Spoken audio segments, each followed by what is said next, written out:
Hello, We're everybody, live. except John, who And can't hear us or can't text us. we even started getting video and audio breakup before we started the live show. So that's nice. Yeah. So we'll probably have some here tonight. What are you going to do? My Yeah. voice only has so much in it, which may not even be Anyway, enough to make it through the show. So let's start with some roll call. I've got Bruce and Marty and Frank and Jill and John and Sandy and Steve. It's a small but lively group tonight. it is a core All group. right. All right. I'm going to go ahead and get started, Steve. Are you All ready? right. Yeah. Hi, this is Allison Sheridan of the NosillaCast podcast, hosted at podfeet.com, a technology geek podcast with an ever so slight Apple bias. Today is Sunday, March 30th, 2025, and this is show number 1038. Well, we're still down in San Diego watching the kids, playing with all the kids, having a great old time, but we should be back in our house next week. And then the following 2 weeks after that, there will not be a live show. So we're going to be out of town till the 21st of April. So we won't be back in the live show until the Sunday after the 21st, if you can keep track of that in your head. Anyway, we will have a live show next week, but that's it for till we go to Japan. Anyway, let's kick into the show. I'm so good when I ad lib. Yep. Smooth. Very smooth. All right. Did it wrong. This one. And copy link. And paste and copy again and paste and hit enter. And then I can go back over here. And now I'm ready to go. All right. I've used the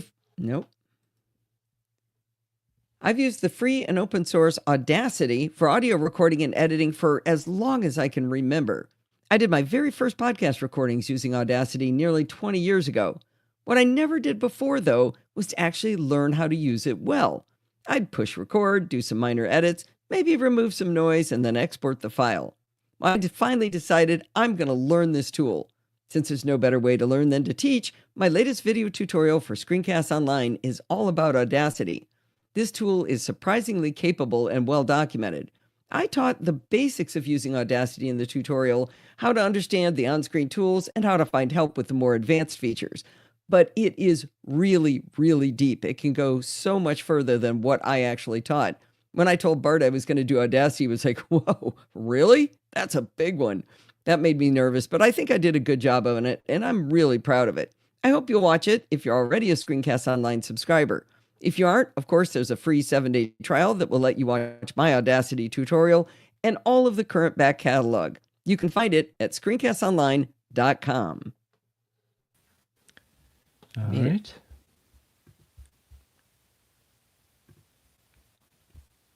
Okay. NASA Nuts going in through it says app. What does that mean? I don't know. Somebody else help the poor guy. Okay. Oh, how about a bumper? So I'm going to do the show in stereo today for the first time ever. So do I get one channel? Yeah, that's the ticket. It'll be the silent channel. No, I had a bunch of adjustments done for me by JF Brissett, and I'm going to give it a try using it this week. Yerbo. Oh, I guess I just need to drag in Yerbo. I don't need the post about it. Okay. .com. You can find it at screencastonline.com.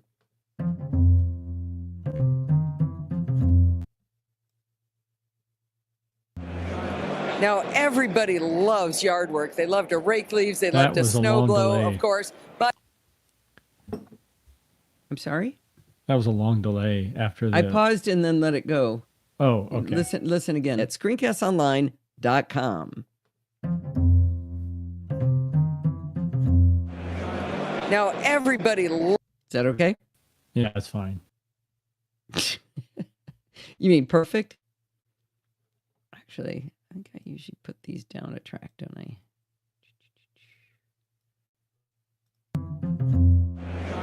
Now, everybody loves yard work. They love to rake leaves. They love to snow blow. Of course, my voice sounds just as bad then after, mostly because of doing all those, doing audio recordings just 4 or 5 hours a day. That was tough. All right.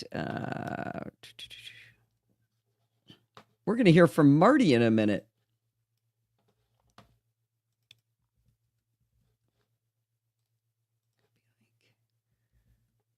All right. And throw in a bumper here. Bumper there. All right. And this is going to be, so I'm going to play Plod AI. And it turns out Marty actually has one of these. And he's going to tell us about it after we do this interview. Let me hear how this sounds. Oh, Lynn's here.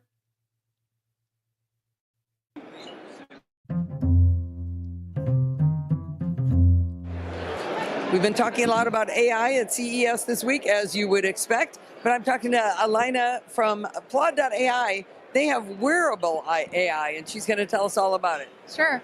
So we have these AI voice recorders that help to record the meeting or conversations and then give you AI generated transcripts and summaries. So you don't need to type your meeting minutes ever again. That sounds good. So what are the form factors for this? So for this one, it's our first product. It's called Plod Note. You can carry around just with your phone. We have this magnet-compatible case that included in every package. And for this one, we launched in 2024. It's a wearable device that you can wear as a necklace, a wristband, or a pin, or a back clip. 4 ways of wearing it. So these are devices that have a microphone, record the audio, Correct. Figure out, do a transcription of it, and then what happens next? Correct. We give you everything, the transcripts, the audio file, the summarization, and mind map and to-do list, everything. So and a to-do list. Okay, well, shoot, I'm going to get action items out of this. That's not good. But so this device that's on your wrist, she's got a beautiful bracelet. It's kind of in a lozenge sitting on a bracelet. Looks lovely. And I can see it as a lovely necklace here. I'm confused. How does it get from that device to giving me all this information? Is it uploading to the cloud? What's going on here?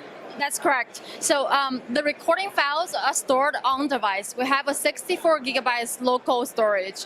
And when you start to generate the transcripts and summaries, that's when you upload the recording files to the Google Cloud. That's where we process the voice to text and text to summaries. So does it go from the device on your wrist to your phone and then up to the cloud? Yep, correct. And it's a Google Cloud, you said? Yes. Let's talk about security then. What's happening up in the cloud? Well, it's encrypted, so we don't have access to your conversation. We only use the large language model API to process the voice files. And because we're using like the business, like enterprise API, the large language models company also promised that they don't use your conversation data to train their machine. They will or will not? They will not. They will not. And what large language model is it? GPT-4o and Cloud 3.5. Oh, very, very interesting. The smartest ones. So far, you don't know what's going to happen tomorrow, right? Exactly. So if, let's say I wanted this one that's got you've got the magnetic connector, so it's basically like a... Okay, I'm going to pause for a second. There's no video on the live feed?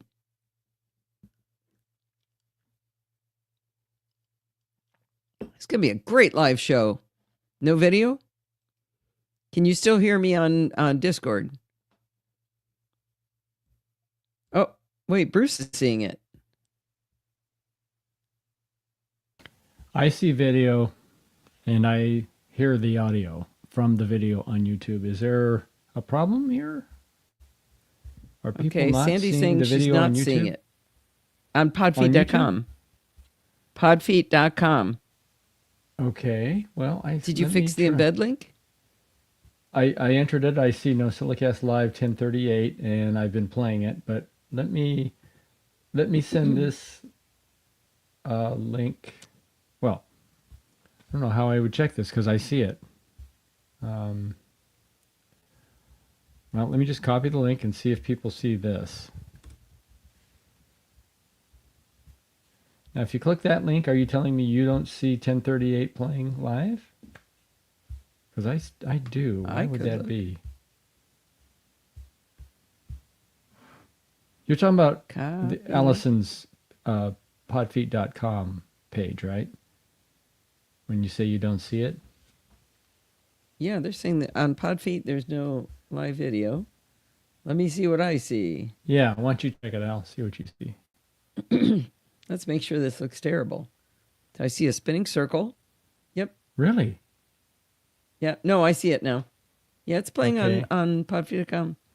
So something else is going wrong. Yeah, that may not be us. That may be YouTube or, well, that wouldn't be YouTube because they're sending it onto your page. So Sandy says she can hear it, but not see it. Try a different browser. And John is just lost. He's just wandering around in the darkness. So I tried it in Safari. I tried it in Edge. Okay. Well, that's Chromium, right? Right. All you see is the two of you, and you're in Safari. Interesting. Is anything playing, or is it a freeze frame, Sandy? All I see is the two of you. I don't get it. That's all that there is the two of us. There's the two of us plus the live I show. see you two live. Okay, she sees it. Wait, I'm not following. So this is a change to what you were seeing earlier, where you weren't? But no video recording. I don't understand video There is recording. no video. If you see the two of us live. What video recording are we talking about? No, the interview. No, the interview. We don't play the interviews. We don't play the interviews. I think the way somebody asked the question thought. Oh, someone thought I think we we've played just the interviews. all been confused. I think everybody's just confused, and John especially. But no, we're not. We play the audio of the interview because the video would just take up. It's duplicative. Plus, Alice, we're not going to play the whole thing. We're just sampling the audio so that we know it's been embedded in her podcast. That's really what we're trying to do. We're going to stop going over this because I think we're all saying the same thing. Okay. Except for John, who's completely lost, and Jill, who's confused. All right, I'm going to keep going here. All right, here we go.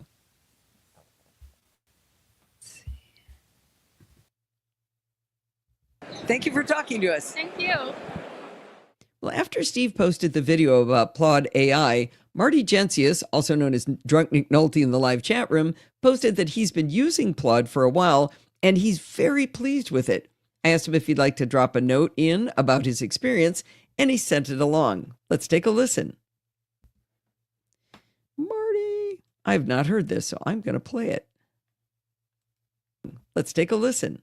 I'm Marty Gensius. Well, not that quick, Marty. Geez, give it a breath before you start talking. Let's take a listen. I'm Marty Gensius, sometimes known in the castaways as Drunk Nick Nolte. Uh-oh. I better change what I said.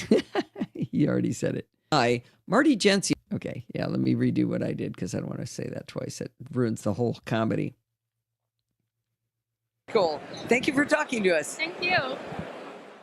After Steve posted the video about Plod AI, Marty Gensius wrote in our Slack that he has been using Plod for a while and he's very pleased with it. I asked if he'd like to drop in a note about his experience, and he did.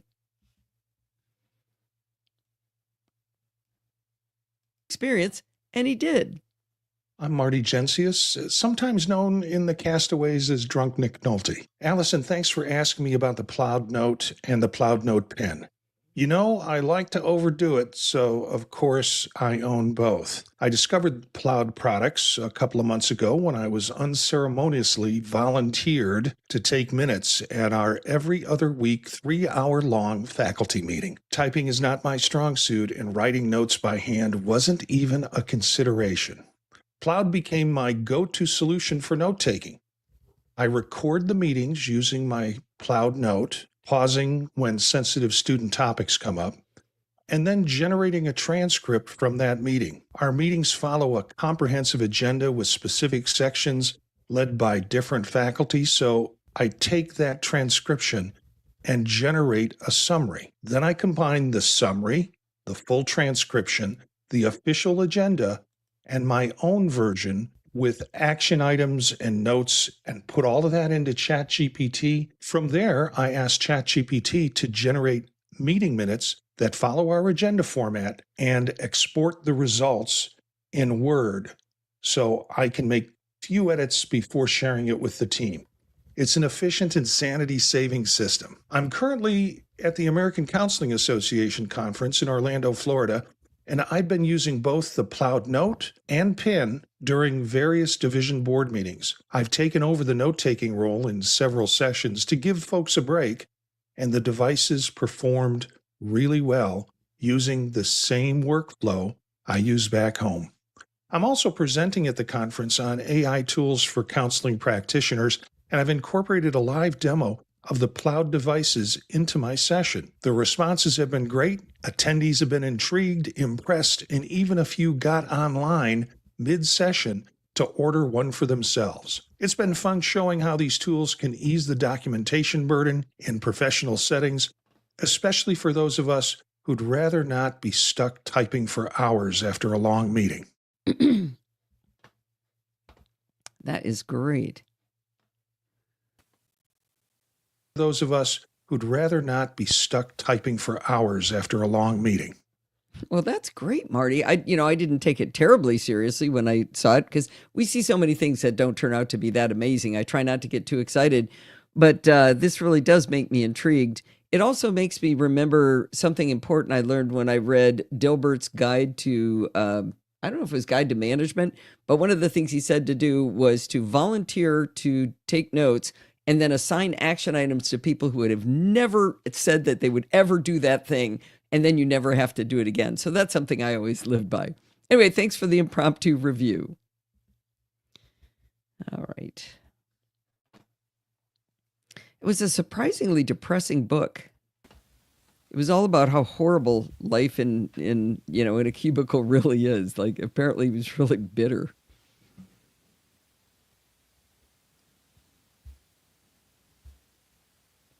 By the way, Steve, I just heard the hiss and when you came back in. Go out for just a split second. Okay, let me punch out. Tell me if you still hear it. Okay. I do not hear it when he's gone. And now? I do not hear it when you're gone. That's How where it's about coming now? from. Yeah, no, it's still there. It's there when Okay. you come back. Interesting. Yeah, so it's something hissing on your side. Oh, well. I'm going to throw a hissy fit. But that's good. That means it's not getting into the recording. We spent a long time trying to figure out a hissing that I was hearing before we got online. Let's see. Here we go. We're going for the big boy now. Yeah, wish me luck. Good luck. Hope your voice holds out. Do you need a Lozenge. reinforcement? We'll see. Here we go. Oh, I need a bumper.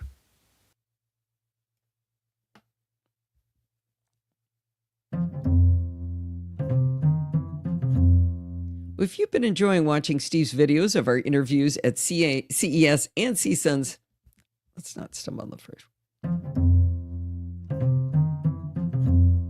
If you've enjoyed watching Steve's videos of our interviews at CES and CSUN's Assistive Technology Conference over the years, the quality of the video you've been watching is due to his Panasonic HCWX, F991 4K camcorder. That's a nice name.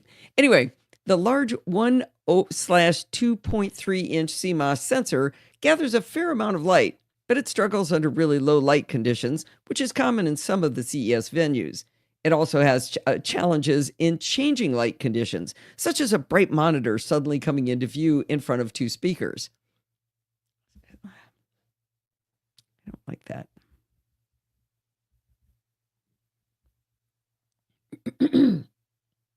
Sorry. If you've enjoyed watching Steve's videos of our interviews at CES and CSUN's Assistive Technology Conference over the years, the quality of the video you've been watching is due to his Panasonic 4K camcorder. Its large 1/2.3-inch CMOS sensor gathers a fair amount of light, but it struggles a bit under really low light conditions, which is common in some of the CES venues. It also has challenges in changing light conditions, such as if a bright monitor comes into view while he's recording two people speaking right in front of him. The biggest advantage of his camcorder is the 20x optical.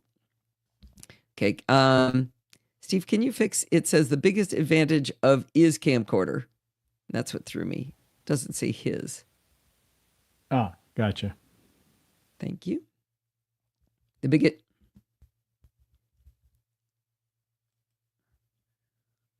biggest advantage of his camcorder is the 20x optical zoom. It was the key feature behind his spectacular videos from our Africa safari trip. But that 20x zoom doesn't provide any advantages in doing interviews in hotel ballrooms. For a powerful camcorder, it's relatively light at 351 grams. That's like 3/4 of a pound.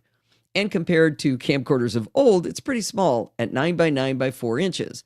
However, he has to add a lot to the setup when we go to conferences. To get high quality audio for the videos, we use the Audio-Technica System 10 digital transmitter mic and receiver, coincidentally, which we learned about at CES many years ago. The receiver is a bit bigger than a box of cards, and it slides onto the cold shoe on top of his camcorder. To hold it there, there's a threaded piece that needs to be tightened down, like 4 or 5 turns on those threads. The receiver has 2 antennas that have to be folded out to enhance the signal reception. The transmitter, that's good. The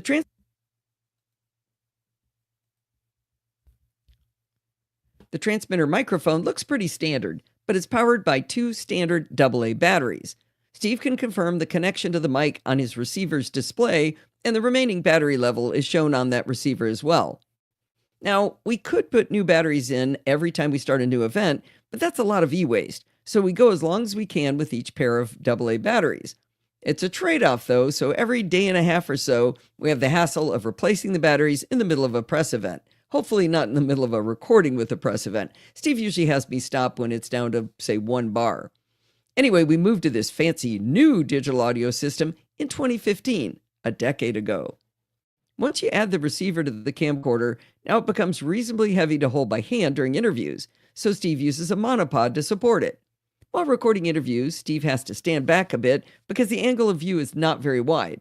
This creates a challenge in the press events because people often walk between me and Steve without realizing that we're recording. If you've kept a watchful eye on our videos over the years, you may have noticed me making some weird hand motions as I'm physically pushing someone out of the frame. I've done that more times than I can count. Well, a few years ago, I solved that by buying Steve a wide-angle lens to screw onto his camcorder to help solve that problem. It worked well, but it added even more weight to the system and even more time to screw that on during setup. While the monopod helps support the camera and gives you stable video, its length makes it very difficult for Steve to easily push in with the camera, say to get a quick close-up of what the interviewee is trying to show us. So let's review what Steve's been carrying in his backpack at CES all these years.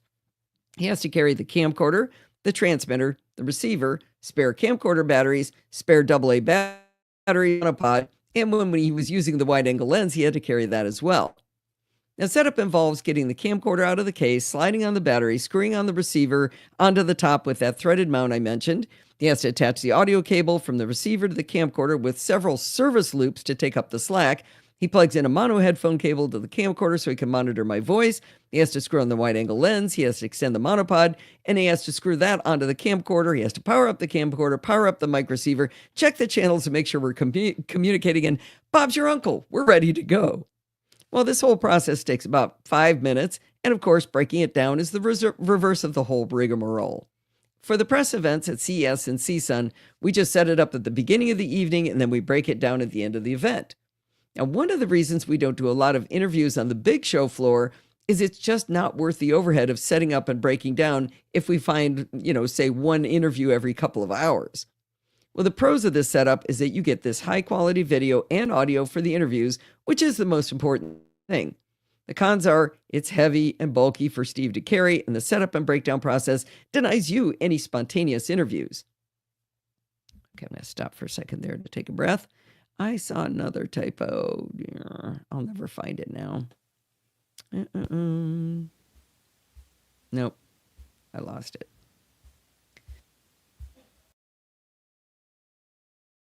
All right.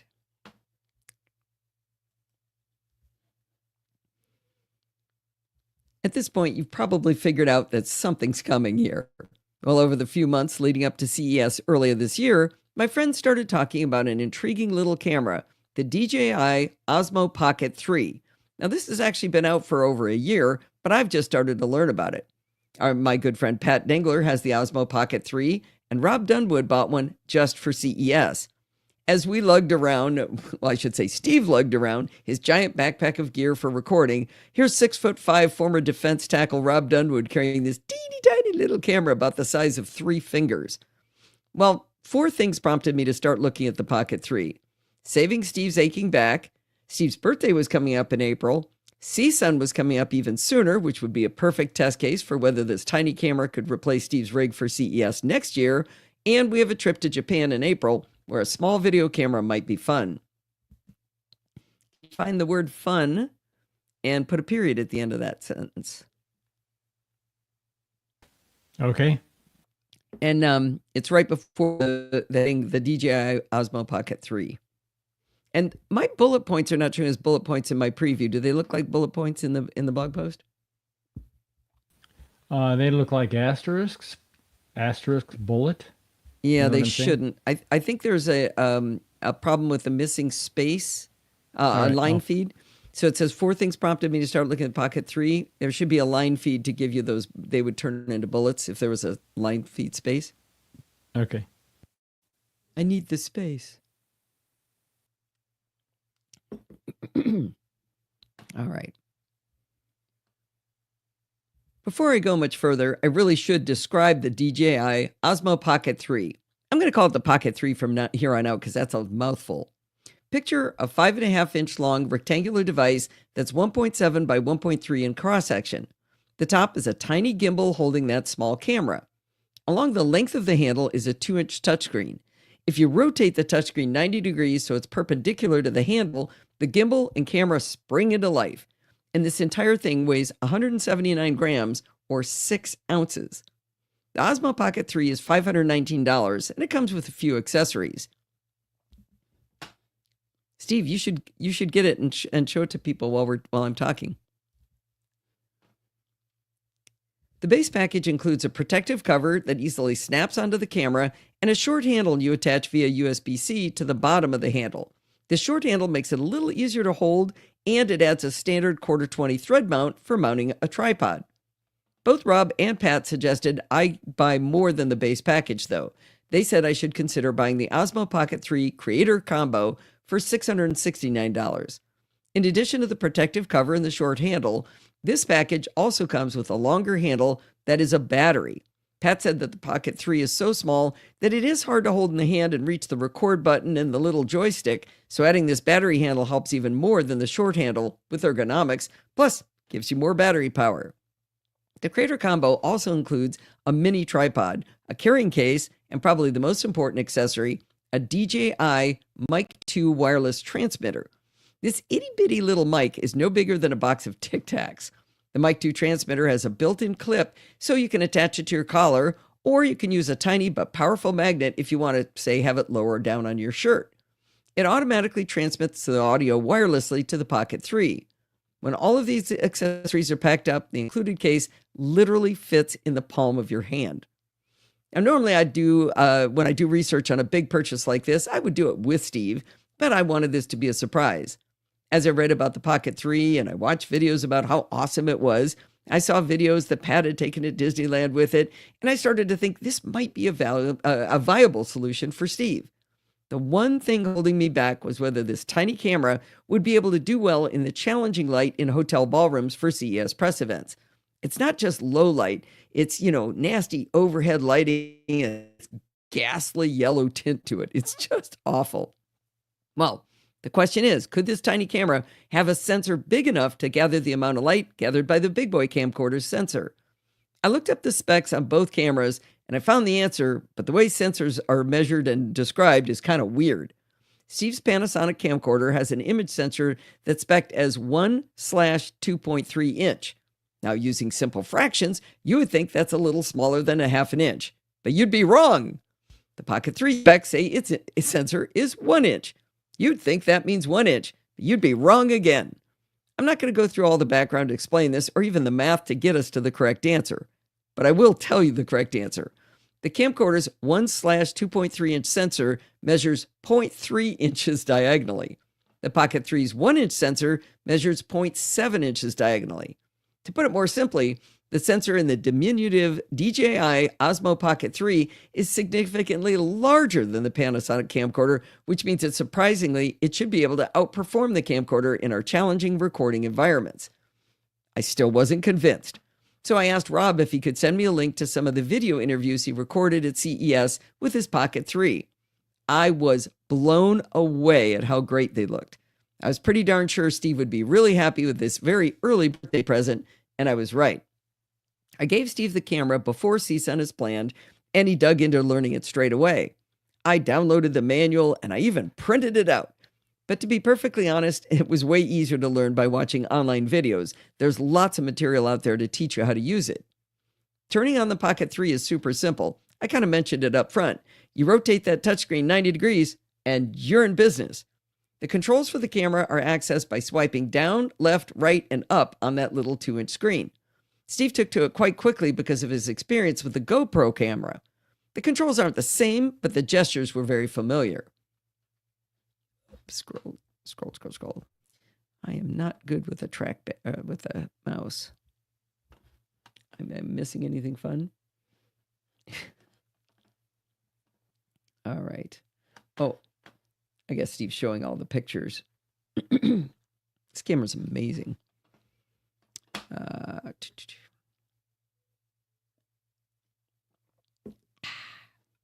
Save. Oh, thank you. Good job, Sandy.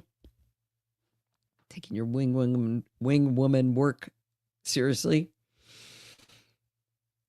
The gimbal is one of the best parts of the camera because it helps stabilize the image so there's no camera shake or even tilt.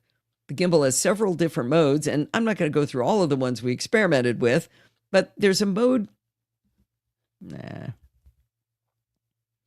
gimbal is one of the best parts of the camera because it helps stabilize the image so there's no camera shake or tilt. The gimbal has several different modes, and I'm not going to go through all of the ones we experimented with. There's a mode, for example, that does face tracking, which is great if you're doing maybe a selfie video, but we settled on the one that keeps the horizon stable but does not track the subject. Steve needs to be able to point the camera at me and then the person I'm interviewing, but then also to be able to nimbly pan the camera to the product we're talking about. Speaking of nimbly, you can change the speed at which the gimbal reacts as you swing the camera around. If Steve were to violently swing the camera down to look at the ports on a battery system and then whip it back up to look at me, ideally the gimbal would slow down his movement to smooth it out. With the speed controls on the gimbal, Steve can choose to have the camera move slowly to follow his movement. I'm stumbling.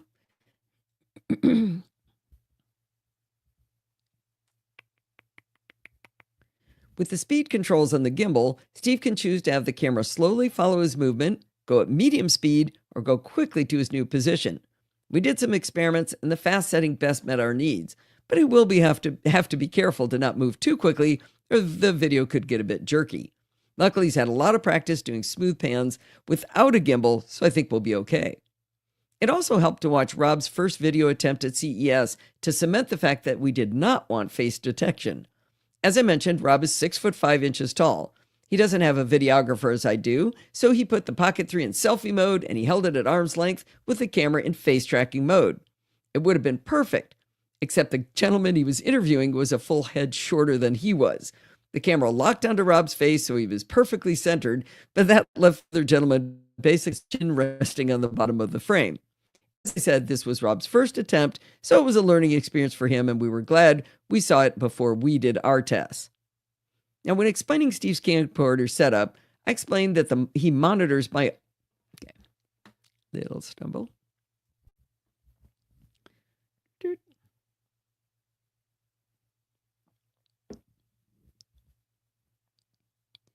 When explaining Steve's camcorder setup, I explained that he monitors my audio from the wireless mic using a mono headphone plugged into the camcorder.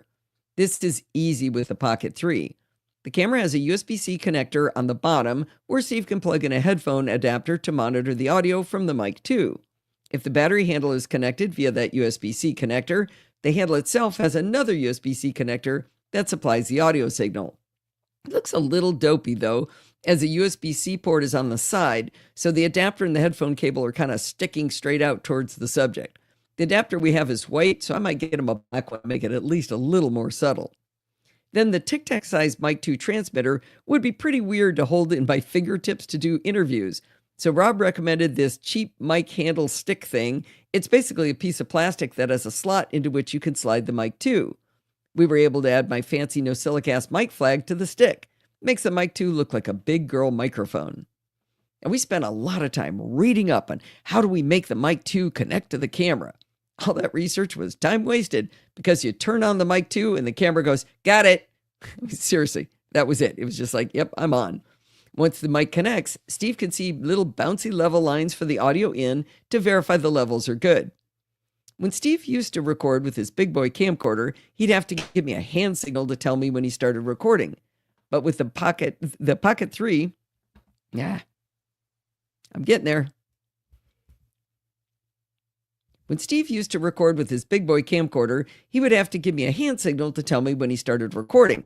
But with the new Pocket 3, the mic 2 actually vibrates as soon as he hits record, so I already know he's ready and recording. We'll probably stick with the hand signal for now because we've been doing it so long it's just habit, but it's cool that I have that vibration to let me know it's time to start the interview. With the Pocket 3,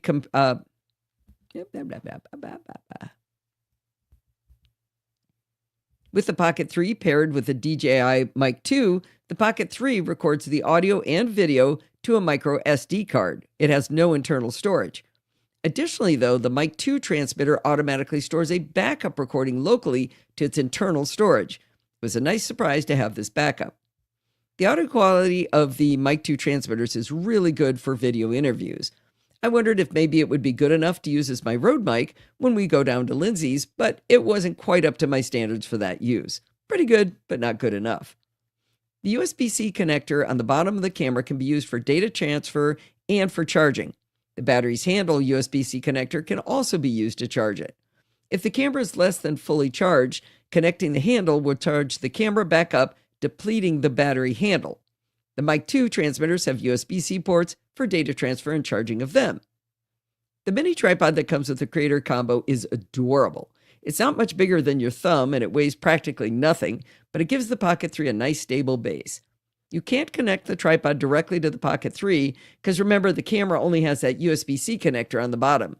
But both the standalone camera and the Creator Combo kit come with a mini handle that plugs in via USB-C, and that's what sports the 1/4-20 thread for attaching to the tripod. If you buy the Creator Combo and get the battery handle, it also has the threads to attach to a tripod. Now, the Pocket 3 supports adding additional lens adapters to the camera. They're wee tiny. I mean, they're just like little baby tiny things since the camera is wee tiny, and they don't magically connect, they magnetically connect. Now, the Pocket 3 supports... I don't know if you care, but you lost your blue light. Maybe you ran out of battery. My blue light on what? Your background light. Oh, your background blue light. Yep. And I gave the battery to Sienna. The podcast. Okay. Okay. That's fine. I'm not going to go stop her from watching Bluey. All right. Now, the Pocket 3 supports adding additional lens adapter to the cameras. Plural, wrong plural. Water. Oh, water, please, water. Okay. Thank you.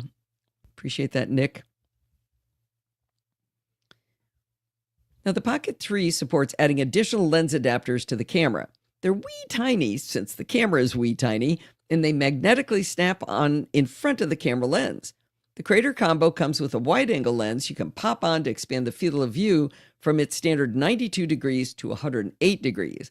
As it turns out, that 92-degree field of view of the Pocket 3 is well wide enough for Steve to easily capture the interview subjects without having to stand back very far, so he didn't need to use that snap-on lens, and nobody walked between us when we were at CSUN.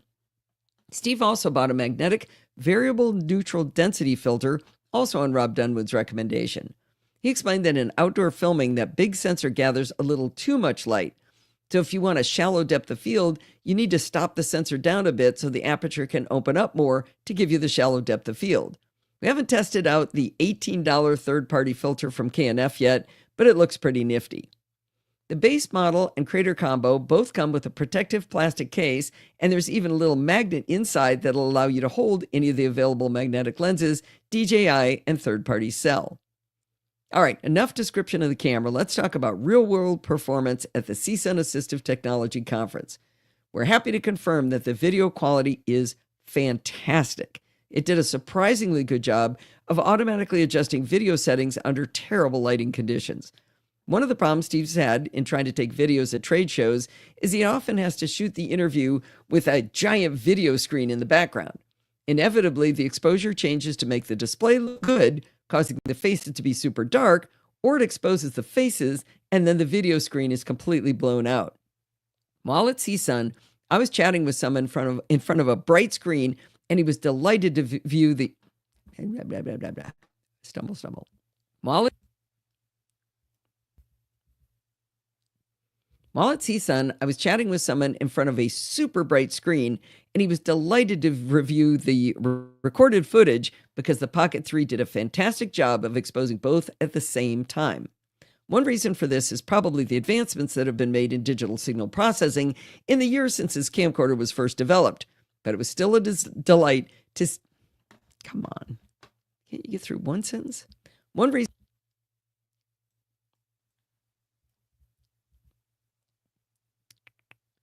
reason for this is probably the advancements that have been made in digital signal processing in the years since this camcorder was first developed, but it was still a delight to see how the Pocket 3 performed.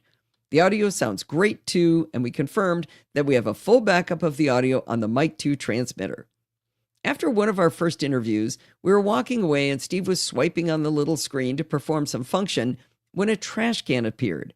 He tried to swipe it away and inadvertently hit it instead. To our dismay, the file was deleted and there is no trash can to go back to if this happens. No undo that we could find. Luckily, I had told the guy we just interviewed that we had a new camera and we were still learning it, so when we went back, he was quite gracious letting us record again. Steve learned to be very cautious if that trash can pops up again. When we were doing practice recordings at home, Steve found at one point that he couldn't hear me through his mono headphone. It had been working and then he couldn't hear me. We swapped out the USB-C to audio jack adapter, and that didn't fix it. We swapped out the headphone itself, but he still couldn't hear me. At some point, the problem went away, but we didn't remember or figure out what had fixed it. I bring this up because while we were at CSUN, it happened again. Luckily, Pat Dengler was actually with us at CSUN, so we started troubleshooting with her. She suggested Steve unplug the battery handle and plug the headphone adapter directly into the bottom of the camera. He could hear again. We figured out that the reason he lost audio was that the battery handle was completely depleted. Without power on the handle, he couldn't transmit the audio signal to his headphone. We don't know whether this was the same cause of the failure when we were at home, but it very well might have been. At least we know what the problem is now. We were kind of surprised that the battery handle depleted in just a couple of hours. We looked up the specs and it's only 950 milliamp hours. I happen to have my 10,000 milliamp hour battery with me, so I was able to recharge it for use again after lunch. But that seemed like kind of a silly solution to carry a battery to charge your camcorder. When we got home, Steve just bought another DJI battery handle.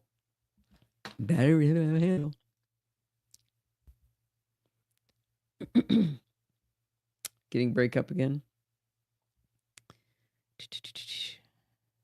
A camcorder.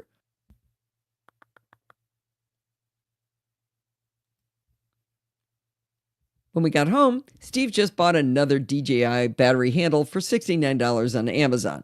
There are less expensive battery handles from third parties, and I was kind of pushing Steve to save some money, but he decided to stick with DJI for this particular product.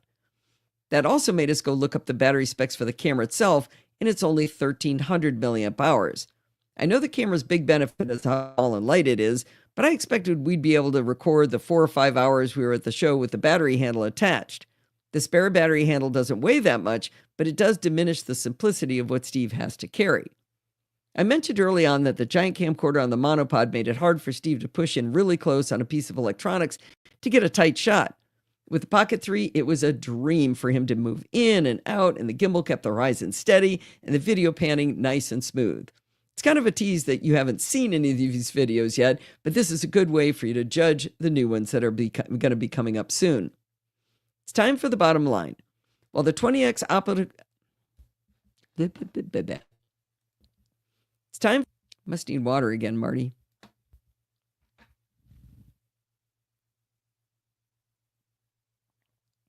By the way, everybody said the video breakup was because I was using my MacBook Air the last time we were at Lindsay's. I'm on my MacBook Pro M3 Max, so it was probably not my MacBook Air that was the problem. Let's see. I'm going to be coming up soon. Probably bandwidth, yeah. I mean, they're on cable. It's 10 megabits per second up. That should be enough. Oh, we got gigabit, by the way. Excuse me. It's time for the bottom line. While the 20X optical zoom of Steve's camcorder was priceless for capturing a cheetah in a tree a quarter of a mile away in Africa, for doing interviews at tech conferences, there is no question that the DJI Osmo Pocket 3 with Mic 2 transmitter is a much better solution. It's lighter, it's smaller, it's less complex to set up. It has vastly improved low light performance. The transmitter captures a backup recording of the audio. The camera's gimbal mount provides smoother motion. It doesn't require a monopod to hold for long periods of time. And the entire kit has rechargeable batteries. At $669, the Pocket 3 Creator Combo is not cheap. But if we were to replace, say, Steve's camcorder with the current model from Panasonic, it would be $800. And that doesn't include the microphone, transmitter, receiver, and monopod. We'll have to keep an eye on the battery levels, but overall, Steve and I are delighted with the DJI Osmo Pocket 3 and Mic 2. I made it. You did. Giggity. Well done. Need save. So one thing, I'll add one more thing that it's minor, but with the monopod, I would extend it so I could rest it on the ground. And now occasionally I would pick it up and to move to get more flexibility in a shot. But resting that on the ground helps a lot, because when you're holding, it doesn't matter what you're holding, even your arm with nothing in it, if you hold it for 8 minutes or whatever your interview. Oh, so you're saying this, you're having trouble holding the Pocket 3, honey? No, I can do it, but I don't think I could do it for a half hour. Yeah. I could do it for 10 minutes. I did do it for, I think your longest interview was 11. So now you know how I feel holding a microphone up. A lot of the times I can hold it like in neutral position, but well over half of the people I interview are men, and they're almost always taller than I am. Right. So I'm usually holding that microphone up in the air. Right, but you can shift hands, and I can't when I'm shooting I can't just video. suddenly go like this in the middle of an interview and block the person's face. No, sure, they don't mind. Do that. I definitely notice it though. So I know even that little 6-ounce camera, 6 ounces, honey. It's hard. Do you want to get a monopod for it? You sure you can handle that? You got it? You sure? You sure you got Anybody know the movie we're quoting from? You got her? You sure? You sure you got her? It's one of our favorite movies. All right. Oh, Sandy's got a reminder. Yes, need save. That's a good one. Is that Rico? Probably is. All right, Duke. It's going to be a long show. Oh, hang on. That's wrong. I want that down there. All right. Ooh, 10 till. Got to get moving. Mic 2. Oh, chapter mark. I didn't write a support the show.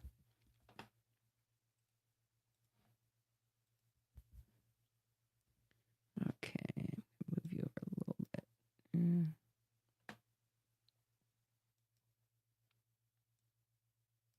Let's see. Small Pocket 3 and Mic 2.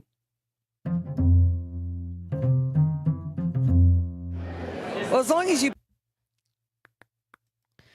This guy I talked to for a really long time just because he was so freaking funny. Steve and I, he's got a fabulous British voice, and we talked to him for probably a good 20 minutes after I got done recording because we just liked him so much. He was two great. interviews. This is one of your longest interviews. This is 11 or 12 minutes. Oh, cripes. We're at 44 minutes before Bart. Oh, well. Before Bart. Yeah. All right. Okay. Let's see. I need oh no. Nick got it. Oh, there. Oh, he got it. That's it. Well done. It's one of the Die Hard movies, like 4 or 5. Which one was it? Die Hard with a Vengeance, maybe? I think so. 5. 5? Yeah. Yeah. That's the line. We love that movie. You sure? Yeah. That's after sure one you of got these her? giant thugs is getting beat up by this young woman. John's daughter. Yeah. John, But- what's John's last name? John, come on, help me out. Can't do it. John, Not 5, sorry. 4. John McCain. Thank you. All right, I'm going to wing an ad here. Here we go. Hey, I do a podcast and I don't do ads. Want to support the show? Go to podfeed.com/Patreon and I would appreciate it very much. How's that for a short ad? All right, it is time for security bits. I have not heard this. Steve, we have to listen to security bits on our way home tomorrow. Copy link. will do. Okay, don't let me forget to put his bumper at the end. Oh, I got to go find it in Dropbox. You should put that in the right place. Hope that's it. There it is. He did put it in. Good. Parts there. Okay.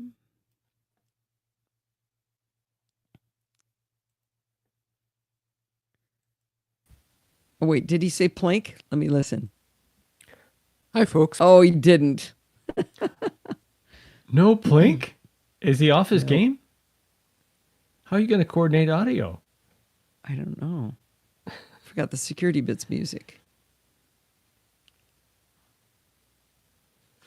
There. Okay. And I would appreciate it very much.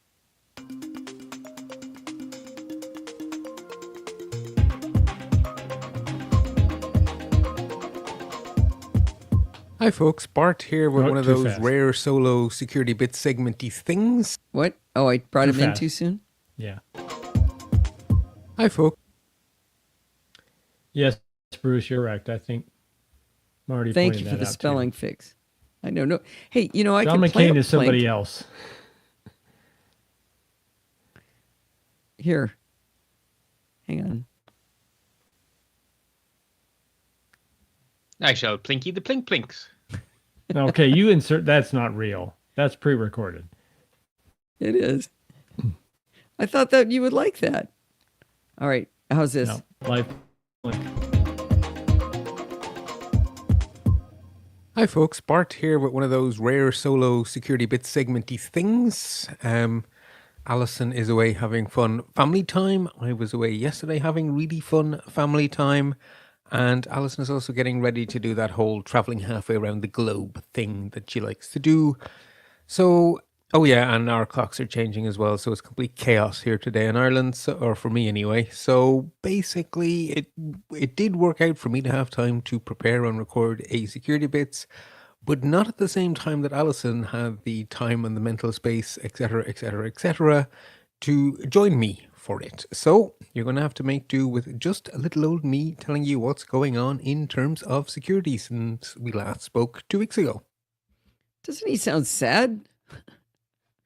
He said it was really hard doing it by himself. He didn't like it. He did. Kind of depressed. Yeah. So He- who's I- going to ask the questions? Yeah. And it was tough stuff because it was dancing the political line too because of the government firing We really should listen to this. the CISA. Yeah.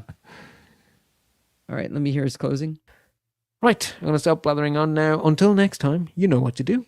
Stay patched so you stay secure. Okay, so I've got to put his bumper on. Bart, where is it? Bart audio icon. Put that down here. Stay patched so you stay secure. Okay, I'm going to start recording up here. So you stay secure. Well, Bart sure sounded sad there talking about doing it alone. And I really miss getting to talk to, one of my best friends, being able to talk to him every week, even if it is about security horror. It's something that we both really look forward to. So unfortunately, we won't be able to do that for a little while until we get back from Japan. But I sure appreciate him taking it one for the team and doing it solo. But that's going to wind us up for this week. Did you know you can email me at allison@podfeed.com anytime you like? If you have a question or a suggestion, just send it on over.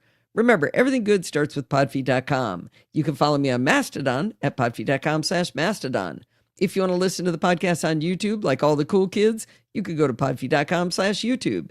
If you want to join the conversation, you could join our Slack community at podfeed.com/Slack, where you talk to me and all of the other lovely NosillaCast castaways like Drunk Nick Nolte.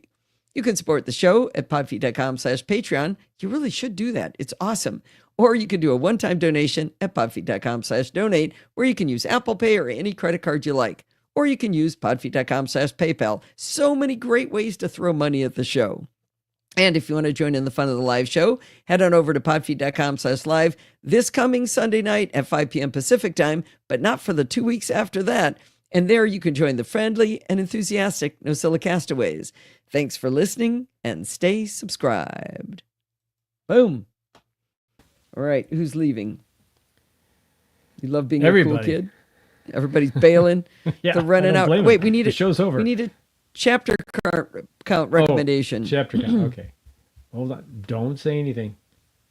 Oh, let me ask. You didn't chapter mark Marty's comment, right?